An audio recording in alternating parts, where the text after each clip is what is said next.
வகுசி ஒரு நாள் தெரியும்டா அப்படி பண்ணிவிட்டான் இல்லை.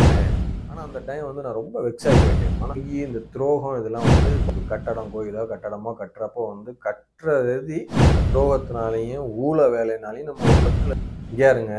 இந்த வீடியோவை முழுசாக பாருங்கள், ரொம்ப பிரயோசனமாக இருக்கும். என்ன இப்படித்தான் கொஞ்சம் வருஷத்துக்கு முன்னாடி சில நண்பர்கள் நம்ம நண்பர்களோட துரோகத்தினாலையும் ஊழ வேலைனாலையும் நம்ம ஒரு லுக்கிலேருந்து வெளியேற மாதிரி ஆகிப்போச்சு.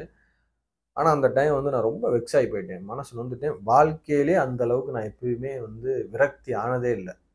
ஏன்னா நம்மளுடைய இவ்வளோ உழைப்பு நம்ம ஏன்னா பணம் இழந்தோம்னா அதை சம்பாரிச்சுக்கலாம்.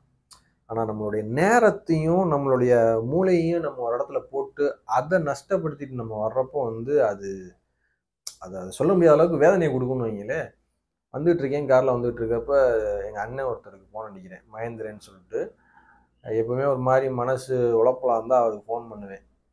அவர் ஃபோன் பண்ணி, அண்ணே இந்த மாதிரிண்ணே இப்படி பண்ணிவிட்டான் இல்லைண்ணே அப்படின்னு சொல்கிறேன். முன்னாடி இதா ஏன்டா இதெல்லாம் ஒரு விஷயமாடா ஏன்டா அப்படின்ட்டு சொல்கிறாரு. அண்ணன் ஒரு கதை சொல்கிறாரு. இந்த மாதிரி ஒரு கட்டடம் கோயிலோ கட்டடமோ கட்டுறப்போ வந்து கட்டுறது இந்த முட்டு கம்பா சவுக்கு மரத்தை வச்சுருப்பாங்க. அது இருந்தால் தான் அதை கட்டவே முடியும். ஆனால் கட்டி முடிச்சு மக்கியானாலும் என்ன பண்ணுவாங்க, அதை தூக்கி குப்பை மாதிரி ஓரத்தில் போட்டுருவாங்கடா. எங்கிட்ட பதுவுசா பளபளன்னு இருக்கிற வாழை மரத்தை தூக்கி வந்து கட்டி அப்படியே செலிப்ரேட் பண்ணுவாங்கடா எல்லாத்தையும். அங்கிட்டு ஒரு 2 நாள் 3 நாள் கழிச்சு இந்த வாழை மரம் வகுசி தெரிஞ்சு போகும், காஞ்சு போய் ஒன்றுக்கும் ஆகாமல் தூக்கி குப்பைக்கு போயிடும். இந்த குப்பை மாதிரி போட்டிருந்த சவுக்கு முட்டு வந்து இன்னொரு கோயிலையோ கட்டடத்தையோ கட்டுறதுக்கு இன்னொன்று உருவாக்குறதுக்கு கிளம்பி போயிரும்டா. நீ சவுக்கு மாறுறா, விடுறா, வாழை மரத்தோட வகுசி ஒரு நாள் தெரியும்டா அப்படின்னு சொன்னார். சொன்னோடனே அந்த நிமிஷம் வந்து எனக்கு அவ்வளவுக்கு தெம்பா இருந்துச்சு. அப்படியே அந்த பிரச்சனைலேருந்து மனசு அப்படியே வெளியில் வந்துச்சு. அதுக்கப்புறம் வாழ்க்கையில் பயணித்தோம். இத்தனை வருஷத்தில் நம்ம ஜீரோலேருந்து ஒரு இடத்துக்கு நம்ம வந்துட்டோம். அதான் துரோகம் என்னைக்குமே வாழ விடாது.